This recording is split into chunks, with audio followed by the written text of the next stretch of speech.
जी दोस्तों नमस्कार, आभार, अभिनंदन। ये एफएम डूंगरपुर 89.6 मेगाहर्ट्ज़ और स्वागत है आपका हमारे कार्यक्रम खेल खेल में। वैसे तो आप जानते हैं कि हमारा ये जो डूंगरपुर जो वागड़ क्षेत्र है उसमें कुछ खेल ऐसे हैं जहाँ से कोई न कोई खिलाड़ी राष्ट्रीय, अंतर्राष्ट्रीय या फिर राज्य स्तर तक गए हैं। जैसे अगर हॉकी की बात करें तो बहुत सारे खिलाड़ी यहाँ पे हुए हैं जो स्कूल से उन्होंने नेशनल लेवल स्कूल में या फिर स्टेट लेवल तक गए हैं। तीरंदाजी के बारे में तो आप जानते ही हैं कि बहुत सारे खिलाड़ी, इवन हमारे यहाँ के लिम्बाराम हालांकि यहाँ के नहीं हैं लेकिन यहाँ पे वो कोच रह चुके हैं। उसके बाद जो डामोर हैं और दो तीन और खिलाड़ी हैं, उन्होंने कहीं न कहीं भारतीय टीम का प्रतिनिधित्व किया है, भारतीय टीम को उन्होंने कोचिंग भी दी है। वॉलीबॉल में भी कुछ खिलाड़ी हुए हैं, फुटबॉल में जैसे एक रफ़ीक सिंधी करके खिलाड़ी हैं जो राष्ट्रीय स्तर पर खेल चुके हैं। और अभी अभी एक युवा हैं सचिन कटारा करके, वो अभी संतोष ट्रॉफी में उनका लास्ट ईयर सिलेक्शन हुआ था और अभी भी बहुत अच्छा कर रहे हैं। लेकिन आज जिस खिलाड़ी से, जिस प्रतिभावान युवक से हम मिलने जा रहे हैं, सबसे पहले तो उनका नाम बता दूं। आपका नाम है मानस कलाल और इन्होंने अभी अभी जो भोपाल में शूटिंग प्रतियोगिता है उसमें नेशनल की टीम में आने के लिए क्वालिफाई किया। ये हमारे लिए, वागड़ के लिए बहुत ही गौरव की बात है। वैसे अगर शूटिंग की बात करें तो अपने ज़माने में हमारे यहाँ राज परिवार के जो महाराव लक्ष्मण सिंह जी थे वो बहुत अच्छे शूटर हुआ करते थे। और हमारे देश के जाने पहचाने शूटर महाराजा डॉक्टर करणी सिंह जी, जिनका कि ससुराल डूंगरपुर है, बीकानेर के थे लेकिन एशियन गेम्स में रजत और विश्व स्तर के वो थे, लेकिन उनका ससुराल हमारे यहाँ डूंगरपुर राज परिवार से ही था। तो कहीं न कहीं डायरेक्टली इनडायरेक्टली हमारे साथ ताल्लुकात जरूर है शूटिंग के साथ। लेकिन आप जिस लेवल तक पहुँचे हो ये हमारे सभी वागड़ वासियों के लिए बहुत ही गौरव की बात है और उसके बारे में हम चर्चा करेंगे। जैसा कि मैंने बताया कि हमारे ये जनजातीय क्षेत्र है, यहाँ पे फुटबॉल होता है, हॉकी होता है, कबड्डी में कुछ खिलाड़ी हुए हैं जो कि नेशनल लेवल तक गए हैं, राज्य का प्रतिनिधित्व किया है। एथलेटिक्स की भी बात करें तो यहाँ की एक पूर्व प्रधान थी सुंदर देवी कोटेड, उन्होंने भारत का प्रतिनिधित्व किया है, शायद एथलेट में उन्होंने किया था। यानी कि बहुत सारे अलग अलग क्षेत्रों में बहुत सारे खिलाड़ी आए हैं। लेकिन शूटिंग की अगर बात करें तो एक दो स्कूल्स के बच्चे जरूर आगे तक गए थे, हालांकि उनका नाम मुझे याद नहीं है। लेकिन आपने जो मुकाम हासिल किया है वो वास्तव में बहुत ही सभी को गौरवान्वित करने वाला है। बहुत बहुत स्वागत है आपका, बहुत बहुत अभिनंदन। और हमारी पूरी टीम के लिए और से सभी वागड़वासियों की ओर से बहुत बहुत आपको बधाई, हम शुभकामनाएं। कैसे शुरुआत हुई ये आपकी यात्रा, कहाँ से आपने पढ़ाई शुरू की और वहाँ तक कैसे आप पहुँचे, उसके बाद हम आगे बात करेंगे। जी जी। मेरा नाम मानस कलाल है, मैं डूंगरपुर जिले के चिकली गांव का रहने वाला हूँ जी।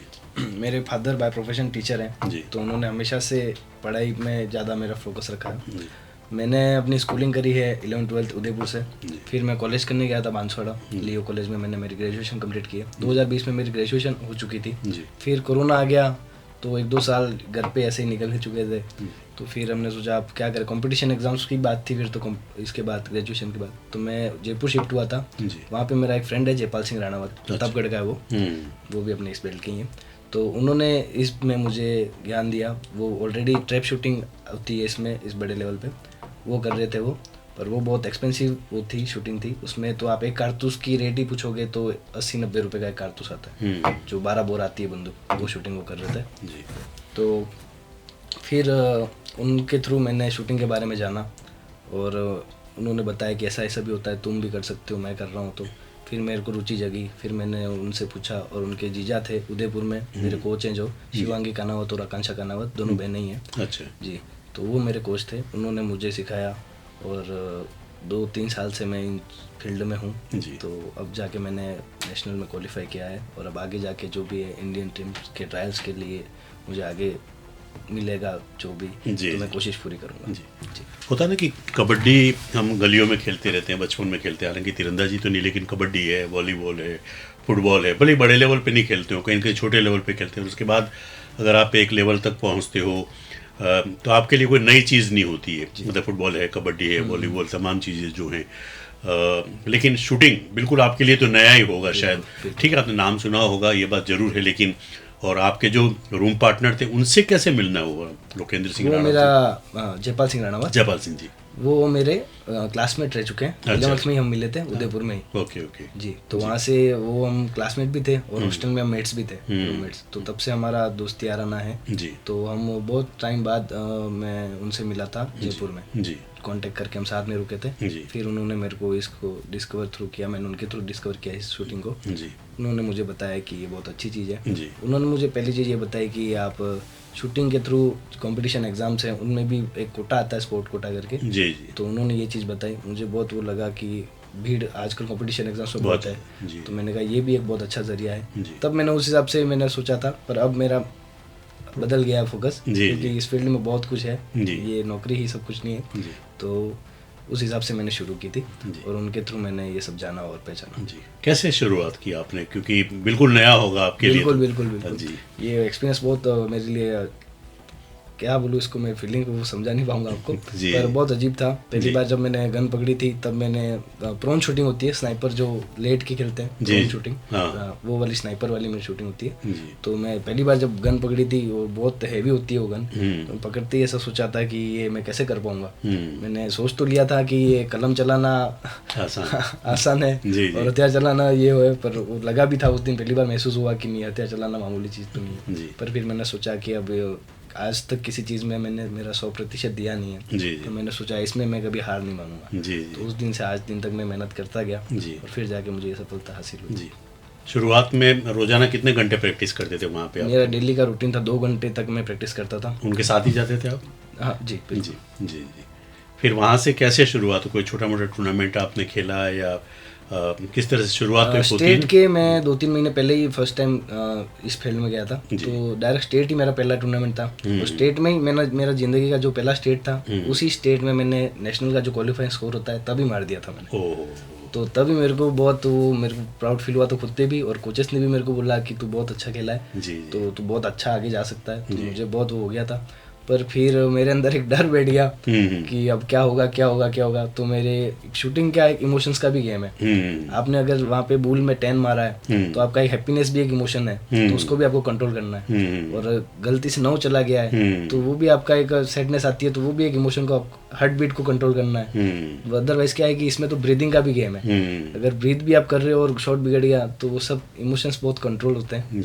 इसलिए इन सब चीज़ों को मिला के चलना पड़ता है। उस हिसाब से कैसा अनुभव रहा जब पहली बार मतलब आपने वहाँ शूटिंग की और फर्स्ट टाइम आपने क्वालिफाई कर लिया स्टेट को रिप्रेजेंट करने के लिए? उस दिन मेरे को बहुत बेहद अच्छी खुशी हुई थी, क्योंकि मेरे माँ बाप और उनको मेरा हमेशा से बहुत उनका सपोर्ट रहा है हर चीज़ में। उन्होंने कभी मुझे किसी चीज़ के लिए ना नहीं बोला। तो मुझे लगा था कि मैं इस चीज़ में मैं कुछ करके दिखाऊंगा घर वालों को भी। और मेरे उस टाइम पे मैंने इतना सोचा नहीं था कि मैं इतना आगे आऊँगा और इतना गौरव दूंगा इस डूंगरपुर जिले को। पर अब मेरी पूरी कोशिश है और आगे जाएंगे और बेहतर करेंगे। होता ना कि हमारे यहाँ के लोगों को इतना पता नहीं होता जनरली, जैसे मेरे जैसे लोग या आपके जैसे लोग जो हम बाहर घूमते हैं आए दिन, आजकल हम देखते हैं कि एशियन गेम्स में बहुत सारे मेडल्स हम जीते, खास करके शूटिंग में तो पूरा ढेरों मेडल्स हमने जीते हैं। ओलंपिक्स में भी हमारे पास मेडल्स आए हैं, पुरुषों में महिलाओं में। और इंडिविजुअल मेडल की बात करें तो Abhinav Bindra was the first man जिन्होंने कि गोल्ड मेडल जीता है ना।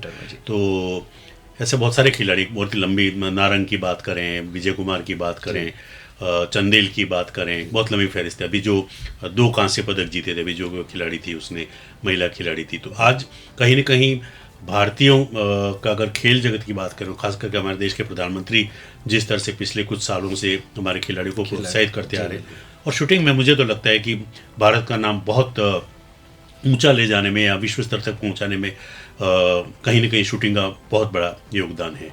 उसके बाद कैसे ही रही आपकी यात्रा? मतलब आपको कब लगा कि अब मुझे सीरियसली इसको लेना चाहिए? आपके मदर फादर ने अलाउ कर दिया, क्योंकि उन्होंने कहा होगा कि यार ये तो पता नहीं अपने यहाँ का तो ये खेल है नहीं, तो ऐसा कुछ हुआ? या फिर अच्छा आपको वहाँ से भी बूस्टिंग अच्छा मिला आपके पेरेंट्स की तरफ से? पहली बार जब मैंने उनको इस चीज़ के बारे में बताया तो उन्होंने कहा कि ये सब तो कहाँ से लेके आया, कहाँ से सोच आई? जी, उनको हालांकि देखो घर वाले हमेशा आपके उसमें विरुद्ध तो नहीं रहते हैं, वो बस आपका गंदा नहीं सोचना चाहते, आपका बेहतर हो। माँ बाप तो कोई भी हो, हाँ बेहतर ही सोचते हैं। बस उनका ये कहना था कि तू करेगा कोई बात नहीं, पर इसमें कुछ है नहीं है, वो तू पहले सोच के चलना। उनका ये डर था। मैंने कहा मैं जो भी है एक बार मेहनत कर रहा हूँ, कोशिश ज़रूर करूँगा इसमें बेहतर बनूँ।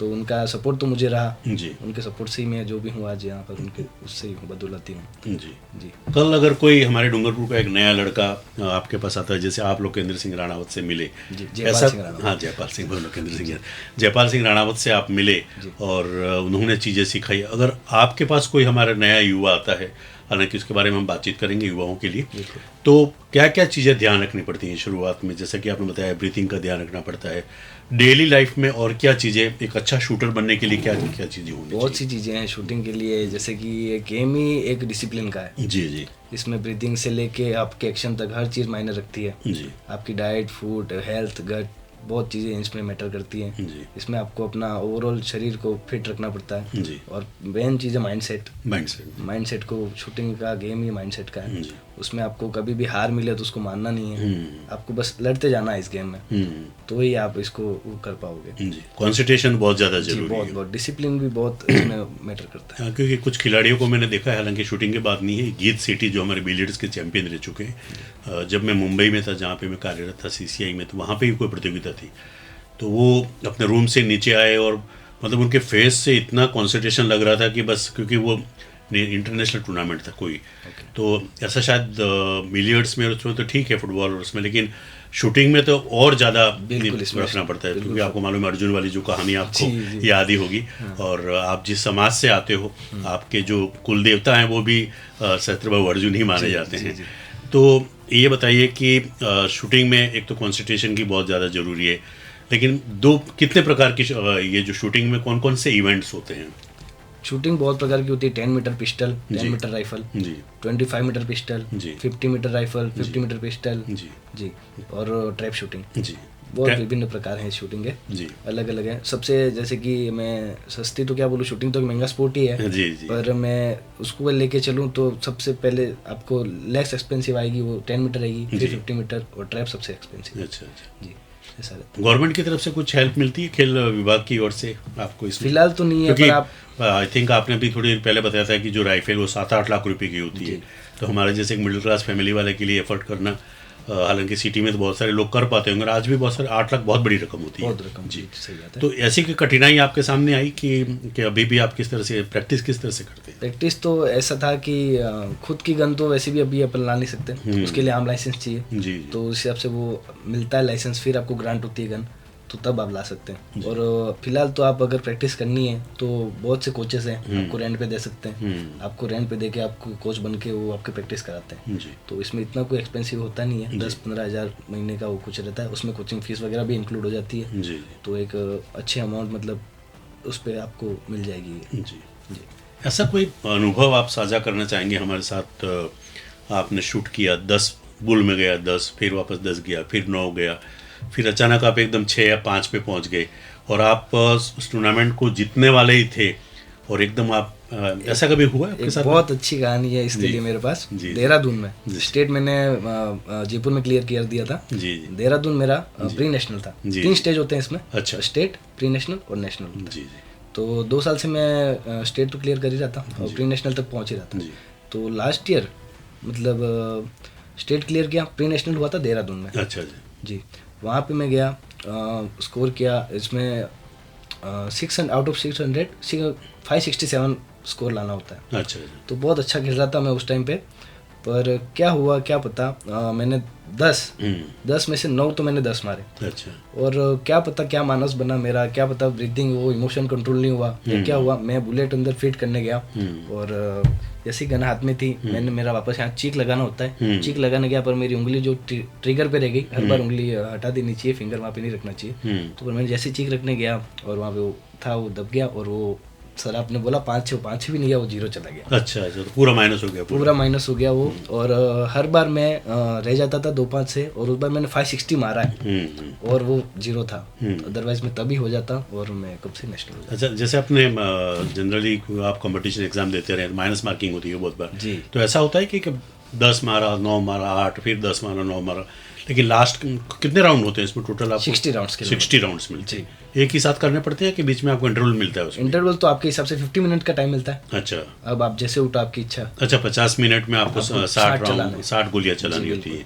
एक गोली का 10 पॉइंट काउंट ऐसा कुछ होता है कि 10-10 पे जा रहे हैं, 10, 9, 8, 7, 10 बिखरते हैं। क्या है, फिर 5, 6, 3 पे चले गए इतना नहीं बिखरता है। अच्छा, अगर आप एक अच्छे इस फील्ड में हो और अच्छे टाइम से वो कर रहे हो, प्रैक्टिस कर रहे हो, तो इतना कभी नहीं बिखरता है। अनलेस कि जैसे उस दिन आपसे मिस्टेक हुई है। हाँ, तो वो तो अब मैंने चेक रखा ही नहीं था और वो ट्रिगर चल गया। अच्छा, तो उस वजह से अदरवाइज इतना तो नहीं जाता। मेरे जाते हैं तो 10 से 9.9 चला जाता है। जी 9.5 भी नहीं होता या फिर 9 भी नहीं आता। अगर 8 कभी गलती से, हालांकि 8 चला जाता ज़्यादा क्योंकि वो ब्रीदिंग में बहुत हो जाता है इशू। बाकी अदरवाइज 5-6 तो बात ही नहीं, इतना कभी नहीं बिखरता शॉट। जी अच्छा, ये बताइए कि टेक्निकली आप कैसे डिस्क्राइब करेंगे, मतलब बोर्ड क्या होता है, कितने उसमें राउंड होते हैं, वहाँ से जहाँ से आप शूट करते हैं, इसमें शो के शूट करना पड़ता है या खड़े खड़े शूट करते हैं? जी, शो के शूट करना पड़ता है इसमें। मैं आपको फोटो दूंगा, आप इसमें लगा देना वीडियो में, तो उसमें बता दिया जाएगा।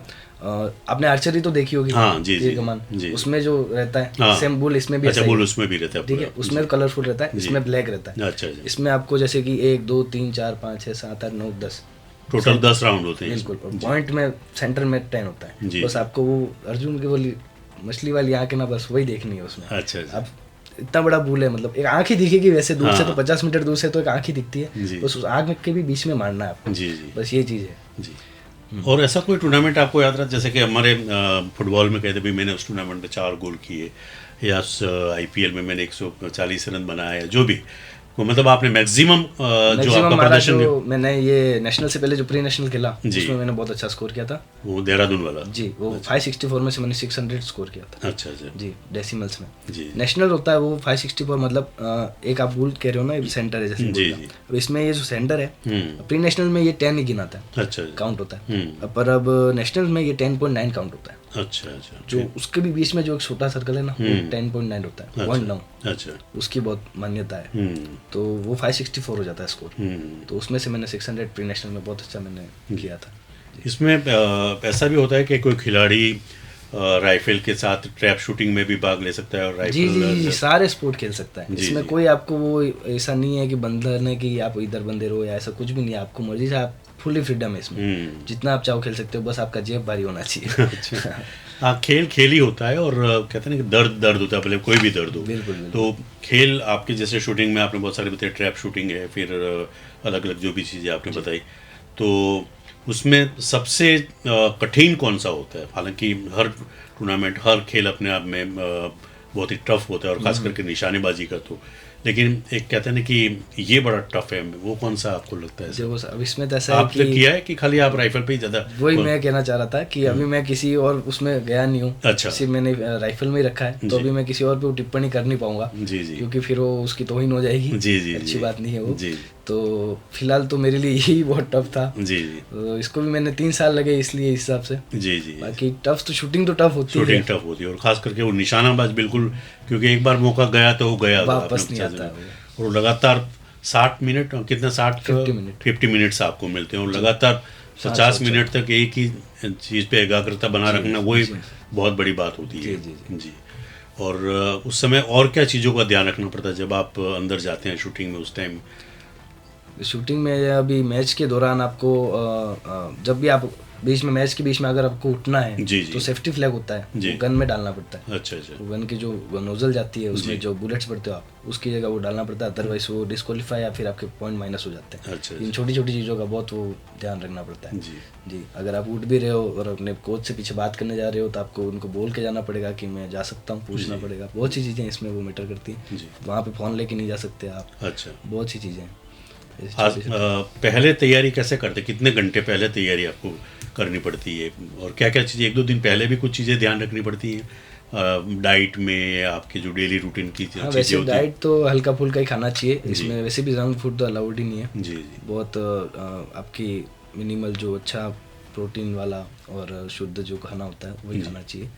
हाँ, बाकी तो इसमें मेन तो मैं कहूँगा कि खाने में तो आपको कैसे वो समझाऊंगा यहाँ पर, मतलब कहीं ना कहीं कंट्रोलिंग हाँ, डाइट का बहुत ज़्यादा आपको ये बाहर की चीज़ें जी। बहुत कम ही खानी नहीं है मेरे हिसाब से। तो जी जी आपको अपने बॉडी पे बहुत फोकस रहना पड़ता है इस चीज़ जी में। जी जी, क्योंकि शूटिंग एक गेम ही वो बॉडी का बहुत मैटर करता है। जी आप पीछे से भी हिल रहे हो, आपका शरीर भी थोड़ा हिला तो गन का पूरा एम इधर जी हिल जाता है। जी जी बहुत ही कंसंट्रेशन बहुत ज़्यादा रहती फोकस है। Full focus. ये कंसंट्रेशन आपको कहीं न कहीं पढ़ाई में भी यूज़ हुआ है, काम आया? जी बिल्कुल। मैं अभी पढ़ता तो मैं हालांकि हमेशा से आ रहा हूँ, जी। पर जब से शूटिंग में उतरा तब से थोड़ा कम हो गया है। जी जी पर वो तैयारी तो एकाग्रता तो आपकी बड़ी होगी बिल्कुल, कहीं ना कहीं, बिल्कुल। मतलब फोकस तो मेरा बड़ा जी है। बिल्कुल। तो अभी भी कंपटीशन एग्जाम में ही आगे जाने का विचार है, आप इसी को आप लेके अब चलेंगे अभी आगे? तो इसको परस्यू करना चाह रहा हूँ मैं। जी फिर देखते हैं जी जी जो जी जैसा होगा। जी जी। थोड़ा सा कोचिंग के बारे में बताइए कि किससे आपने सीखा, किससे कोच लिया? और मेरे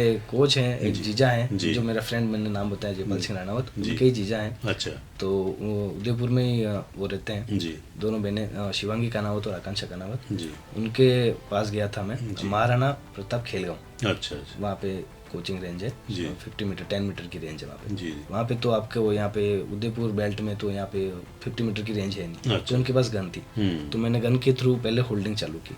शूट आप डायरेक्ट नहीं कर पाओगे, पहले होल्ड करना पड़ता है, सीखना पड़ता है बंदूक अच्छा। पकड़नी कैसे, चलानी कैसे, सब कुछ। तो 1-2 महीना तो मैंने सिर्फ उसको पकड़ा है, उसको होल्ड किया है, उसको मतलब खुद के हाथ में जमाया, कैसे उसको बैलेंस करना है, हर चीज़ मैंने वो सीखी पहले। फिर जाके मैंने अपने रेंज तो थी नहीं, तो एक फ्रेंड के सेटअप, फार्म हाउस पे सेटअप बना रखा था हमने।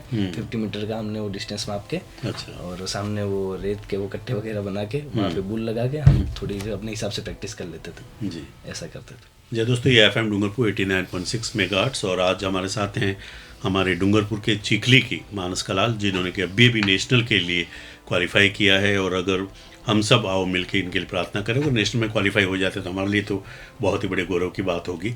और आने वाले समय के लिए आपके क्या एम्स आपने बना रखे हैं?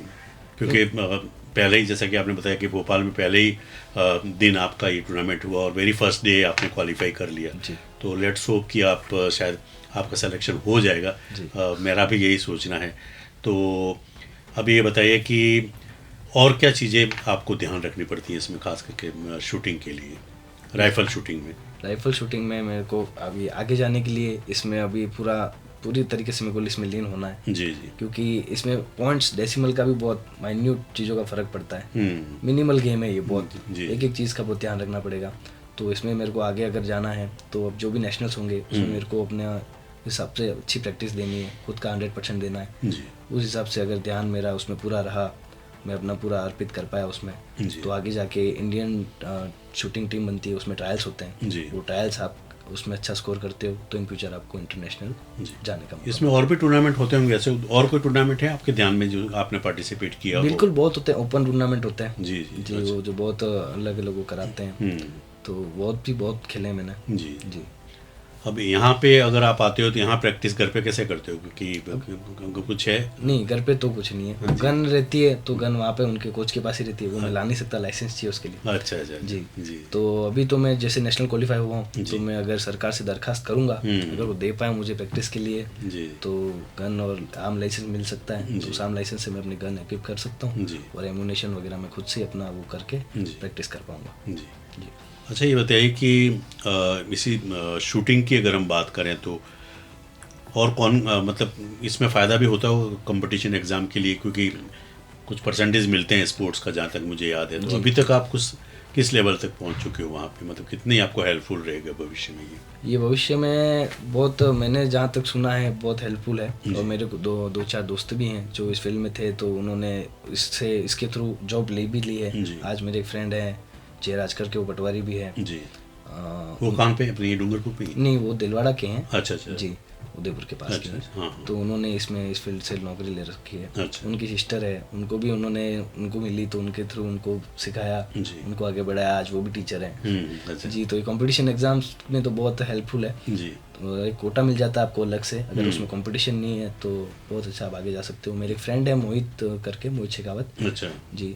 तो वो उनका हो गया था 2 साल पहले एसआई की भर्ती आई थी। अच्छा। तो डायरेक्ट उनका वहाँ पे कंपटीशन हुआ शूटिंग का, उसमें उन्होंने अच्छा स्कोर किया। आज वो एसआई हैं शास्त्री नगर जयपुर में। अच्छा जी, स्पोर्ट कोटे का इतना ही मतलब आपके करियर के लिए बहुत ही हेल्पफुल ये हो सकता है। बिल्कुल। आप क्या मानते हैं, मतलब एकाएक पहले कुछ ही शूटर्स हमारे पे होते थे, महाराजा कर्णी सिंह जी थे, उसके बाद राज्यवर्धन सिंह जी आए, कुछ और नाम होंगे, लेकिन अभी हमने देखा कि पिछले कुछ सालों से वो चाहे एशियन गेम, बहुत सारे शूटर्स ने इंटरनेशनल वर्ल्ड चैम्पियनशिप भी जीती है, ओलंपिक्स में भी हम लोग जीत चुके हैं। तो क्या कारण मानते हैं कि इस तरह के एकाएक जो शूटिंग का जो वो इतना लेवल जो बढ़ गया, उसके क्या कुछ कारण हो सकते हैं, क्योंकि आप इसमें इन्वॉल्व है काफ़ी साल से, एज ए स्पोर्ट्समैन आप क्या सोचते हैं? इसके बारे में तो सर मैं यही कहना चाहूँगा कि लोगों को मेन चीज़ ये दिखती है कि आजकल तो एक नाम हो जाता है, बंदूक में रखना अपने आप में ही एक वो बहुत बड़ी बात है। आधे लोग इसमें इससे पहले कभी आपने बंदूक पकड़ी थी जयपुर जाने से पहले? तो मतलब वो मेरा फ्रेंड था, उसके पास वो जो थी एयर राइफल, वो मैंने पकड़ी हुई थी। बाकी ऐसे नहीं, आपने गांव में चिकली में नहीं, अपने इस बेल्ट में, मतलब ये आपके दिमाग में था ही नहीं? बिल्कुल आपकी लाइफ की डिक्शनरी में कभी शूटिंग बंदूक जैसी चीज थी नहीं? बिल्कुल। मतलब बहुत बड़ी बात है, एकाएक आप जयपुर गए, वहाँ पे आपने ये संजोग बना और वो मिला और ये सब आज कहते हैं कि जिंदगी में कुछ भी हो सकता है। बहुत सारी ऐसी कहानियां हैं जो कुछ नहीं होते हैं और उनको एकाएक कुछ ऐसे चांस मिल जाते हैं, और फिर वो कहते हैं ना, मौके पे चौका। तो आपको मौका मिला और आपने उसको इतना सीरियसली लिया। जी, मेरा कहना भी यही है कि मैं जो पढ़ने गया था, अब पढ़ के तो आजकल पढ़ती तो दुनिया भी है। जी। पर अब लोगों को खुद को भी पता है कि वो किस हिसाब से कितना पढ़ रहे हैं। आज का युवा पढ़ रहा है, अच्छी बात है, पर उसको बहुत सारे हैं, आधे से ज़्यादा, मैं किसी का वो नहीं कर रहा हूँ, पर उनको खुद को पता है कि इसमें कुछ नहीं होना है, खुद का टाइम पास कर रहे हैं, खुद को धोखा दे रहे हैं। तो मेरा भी यही था कि ये अभी खुद को धोखा नहीं देना है। जो चीज़ अगर मन को खुश रख रही है वो ही करो। मेरा कहना तो जीवन एक है, तो उसको अपने हिसाब से थोड़ा बेटर जियो तो ठीक रहेगा, क्योंकि खुद की खुशी बहुत ज़रूरी है, वरना वो खुद खुशी है। जी। हमारे यहाँ पे अगर कोई नवयुवा शूटिंग लाइन में जाना चाहे, तो आप उसको क्या राय देना चाहेंगे? किस तरह से शुरुआत करना चाहिए और क्या क्या चीज़ें होनी चाहिए? बिल्कुल जा सकता है हर कोई। मैं गया हूँ तो मैं भी आप में से ही एक हूँ, तो इसमें कुछ वो बड़ा ओहदा नहीं है, हर कोई जा सकता है। बस आपको इसमें फोकस रहना पड़ेगा।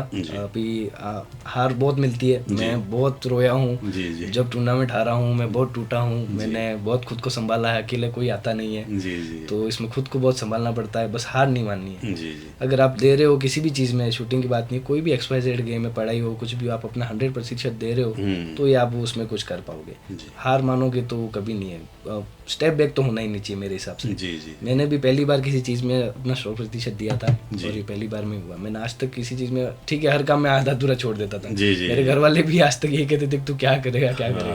अब उनको भी लगता है कि हाँ कुछ तो करके बताया। जी बिल्कुल सही बात। बहुत मर्तबा ऐसा होता है जो कुछ नहीं करता है वो बहुत कुछ कर जाता है। जी मैं भी ये सबको ऐसा कहा जाता है। खैर, ये आपने पहली बार नेशनल के लिए गए थे भोपाल, या उसके पहले भी आप क्वालिफाई कर चुके हैं पहले? जी, नेशनल मेरा फर्स्ट टाइम ही है। और इसके बाद ये टूर्नामेंट कैसे आगे बढ़ेगा, कब आपको वापस जाना पड़ेगा, और वहाँ पे क्या किस स्तर तक आपको परफॉर्मेंस करेंगे तो आपका फिर? जैसे मैंने बताया कि अब नेशनल्स जो क्वालिफाइड हूँ मैं, अब मुझे स्टेट, प्री नेशनल ये सब खेलने की ज़रूरत नहीं है। अब मैं नेशनल लेवल पे ही डायरेक्ट शूटिंग कर पाऊंगा। वहाँ पे अगर मैं पूरे साल प्रैक्टिस करता हूँ और नेशनल्स में मैं अच्छा स्कोर करता हूँ, तो इंडियन ट्रायल टीम्स का एक स्कोर होता है, अगर वो मैं क्वालिफाई कर लेता हूँ तो मेरे को उस टीम में लिया जाएगा। उस टीम में प्रैक्टिस होगी, उस टीम में अगर मैं अच्छा टाइम देता हूँ, अपना अच्छा परफॉर्मेंस दे के, अच्छा स्कोर करके मैं अपना पूरा वो 100% देता हूँ, तो इन फ्यूचर जो भी इंटरनेशनल जो होते हैं गेम्स, कॉमनवेल्थ हो गया, पेरिस ओलंपिक, जो भी है, इतना बड़ा मैं बात कर रहा हूँ, पर एक बात जाते वहीं से हैं लोग। तो सब उसमें ही हैं, तो उसमें प्रैक्टिस करके इन फ्यूचर वहीं जाते हैं, वहीं से निकलते हैं। जी, तो अभी ये टूर्नामेंट कहाँ तक संपन्न और वापस इसकी शुरुआत कब होगी? जो भोपाल वाला जो आपने नेशनल तो सर साल में एक बार ही होता है। अच्छा, हाँ वो तो है, लेकिन ये हो गया यहाँ वाला टूर्नामेंट जो भोपाल, ये तो हो गया जी। हाँ, अब जो भी अगला नेशनल्स होगा उसमें मैं अपना और बेहतर दे पाऊंगा, अपना प्रैक्टिस करूंगा और अच्छा स्कोर करने की पूरी कोशिश करूंगा। नेशनल के लिए जो क्वालिफाई स्टैंडर्ड रहता है 600 में से कितने बताया आपने? नेशनल्स का स्कोर रहता है 564 में से 590। मेरे सीनियर कैटेगरी, सबकी अलग अलग कैटेगरी है। मैन की अलग होगी, वुमेन की अलग होगी, मैन में सीनियर की अलग होगी, जूनियर की अलग होगी, यूथ की अलग होगी, सब यूथ की अलग होगी। सबके जैसे जैसे पॉइंट्स है वो गिरते रहते हैं। मैं उस टाइम पे गया जब मैं सीनियर हो चुका था। मैं 22 साल की उम्र में घुसा था और 21 साल तक जूनियर रहता है। तो 21 साल में मैं स्कोर बहुत कम था, वो मैं कब से अच्छा मार रहा था उतना स्कोर तो। पर सीनियर्स का स्कोर शूटिंग फील्ड में सबसे ज़्यादा होता है। अच्छा। जो मास्टर सीनियर हो गए, जैसे कि आपके एज का तो नहीं बोल रहा, आप तो यंग दिखते हो, जी, तो 50 तो 50-55 के ऊपर वाले हैं जो वो मास्टर सीनियर्स में आ जाते हैं। जी। तो उनकी जो कैटेगरी है हाँ। उनका भी स्कोर कम हो जाता है। अच्छा। हमारा जो सीनियर कैटेगरी है उनका स्कोर सबसे ज़्यादा क्वालिफाइंग रहता है।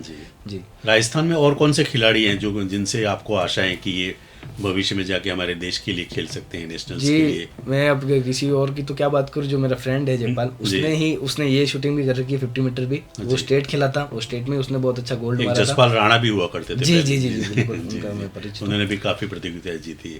जी। उनसे नहीं, पर मेरा फ्रेंड है, ये भी बहुत अच्छा कर पाता है और करता है। जी। पर इनका फोकस क्या है कि अब बिजनेसमैन है, ठेकेदार आदमी है वो। हाँ। तो उन्होंने थोड़ा उसमें अपना ध्यान कर लिया। जी, ध्यान उधर किया। अदरवाइज वो इसमें जा सकते हैं आगे, और है ही, हम साथ हैं और बस करेंगे आगे। एक होता ना कि कोई आपका गेम है और आपको कोई खिलाड़ी मिले या फिर आपको कुछ टिप्स दे, चाहे क्रिकेट की बात हो, हॉकी की, फुटबॉल की बात हो, आप इतनी जगह जाते रहे हैं और एक सपना होता है ना कि मैं कभी राज्यवर्धन सिंह जी को मिलूँ और राज्यवर्धन सिंह जी मुझे कुछ टिप्स दें, या फिर मैं विजय कुमार को मिलूँ, XYZ जो भी खिलाड़ी हैं, या नारंग जी को मैं मिलूँ, मुझे ऐसा कोई खिलाड़ी आपसे कभी मुलाकात हुई और आपने कुछ टिप्स दिए हो, ऐसा कोई अनुभव है आपके साथ? मुलाकात तो सर ऐसी मैं कर नहीं पाया आज तक, मेरे वो सपने ही है अभी तो। पर मुझे कोच और मेरे फ्रेंड इतने बेहतर मिले कि मुझे ऐसा कहीं और जाने की जरूरत नहीं पड़ी। उन्होंने मुझे बहुत अच्छे से गाइड किया, हर चीज़ में हमेशा अच्छे से समझाइश करी, मेरे सारे डाउट्स क्लियर करे, हमेशा मेरे को फोकस रखा वो, क्योंकि वो खुद उस फील्ड में खेले हुए हैं, बहुत आगे तक जा चुके हैं। तो उन्होंने बहुत मेरे को अच्छे से ट्रेन किया, तो मुझे आगे जाने की कहीं किसी और से पूछने की जरूरत पड़ी नहीं। हालांकि मेरा ये मानना है कि ज्ञान सभी से लेना चाहिए। कभी छोटा, कभी इंसिडेंटली कोई मिला हो खिलाड़ी इस तरह का, कभी ऐसा कोई बड़े लेवल का मुझे अभी तक तो नहीं मिला। जी। सब अपने हिसाब से तो उसी हिसाब से था। जी। अब आगे की क्या कुछ योजना है? अभी तो इसी लाइन में आपको जाना है? बिल्कुल, अभी तो यही है जी। बाकी पिताजी टीचर हैं जी, उनको एक सरकारी नौकरी चाहिए। जी ये हमारे यहाँ पे बहुत बार ये होता है कि बच्चा कुछ करना चाहिए, लेकिन 3 इडियट्स अगर आप देखें तो उसमें यही बताया गया है कि आपको बच्चा जो करना चाहिए वो ही करने दे दीजिए। और कई मरतबा, हालांकि आजकल तो पेरेंट्स समझदार हो गए, बाकी एक समय हुआ करता था कि नहीं मेरा तो लड़का डॉक्टर या इंजीनियर बनना ही चाहिए, भले उसके साइंस में ज़रा भी इंटरेस्ट नहीं हो। तो दोस्तों, मानस के माध्यम से आपको ये कहना चाहेंगे कि अच्छी खासी वो पढ़ाई कर रहे थे, उसके बाद उन्होंने एक नया अध्याय इनकी ज़िंदगी में जुड़ा और पूरी लाइफ ही उनकी चेंज हो गई और आज नेशनल लेवल पर पहुँचे, और हमें पूरी आशा है कि वो इंडियन टीम के लिए भी खेलें। जाते जाते युवाओं के लिए क्या कुछ कहना चाहेंगे, हमारे यहाँ के वागड़ वासियों के लिए? बिल्कुल, युवा के लिए यही संदेश देना चाहूँगा मैं कि जो काम करो अपना पूरा दो, 100% दो, और फोकस रहो, इधर उधर भटको मत। आजकल युवा बहुत भटका हुआ है अपना। मैं ऐसी कोई बड़ी बात नहीं कह रहा हूँ, मैं भी आपकी तरह ही एक हूँ, आपके बीच में से एक उठा हूँ। पर जो काम करो अपने मन से करो, खुद की खुशी के लिए करो, तो बेहतर होगा और आपको उसमें रिजल्ट भी बहुत अच्छा मिलेगा। जी, सबको ऑल द बेस्ट। बहुत बहुत धन्यवाद, आप हमारे साथ जुड़े हो। लेट्स होप कि हम सभी वागड़वासी मिल के आपके लिए प्रार्थना करते हैं ऊपर वाले से कि हमारे यहाँ से आप नेशनल खेलें और हम अपने आप को बहुत ही गौरवान्वित महसूस करें। बहुत ही अच्छा क्षण हमारे लिए रहा आपसे जुड़ने के लिए। बहुत बहुत धन्यवाद।